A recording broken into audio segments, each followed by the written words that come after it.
ഗുരുത്വാകർഷണം ആർക്കാണ് മനസ്സിലാകുന്നത്? വൈദ്യുതി ആർക്കാണ് മനസ്സിലാകുന്നത്? ഭക്ഷണം കഴിക്കുമ്പോൾ രക്തം, മുടി, അസ്ഥി, പേശി, വിരലുകൾ, ഞരമ്പുകൾ, തലച്ചോർ, പല്ലുകൾ, ചർമ്മം എന്നിവ എങ്ങനെ മാറുമെന്ന് ആർക്കാണ് മനസ്സിലാകുന്നത്? വെളുത്ത പാലും മഞ്ഞ വെണ്ണയും ലഭിക്കാനും കഴിയുന്ന കറുത്ത പശുവിനെ ആർക്കാണ് മനസ്സിലാകുന്നത്?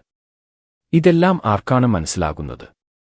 ആർക്കും ഇതെല്ലാം വിശദീകരിക്കാൻ കഴിയില്ല.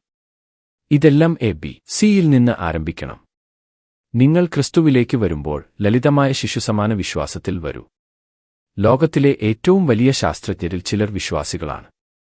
അവരെ ഞാൻ കണ്ടുമുട്ടിയിട്ടുണ്ട്. നിങ്ങൾ ലളിതമായ ശിശുസമാന വിശ്വാസത്തിലൂടെ വരേണ്ടതുപോലെയാണ് അവരും വന്നത്. ബൈബിൾ പറയുന്നില്ല നിങ്ങൾ നിങ്ങളുടെ വഴി ചിന്തിക്കണമെന്ന്. ജ്ഞാനത്താൽ മനുഷ്യൻ ദൈവത്തെ അറിയുന്നില്ല എന്ന് ബൈബിൾ പറയുന്നു.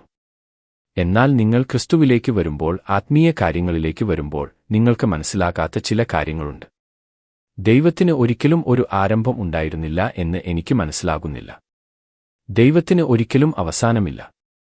അവൻ ഇന്നലെയും ഇന്നും എന്നേക്കും ഒരുപോലെയാണെന്ന്.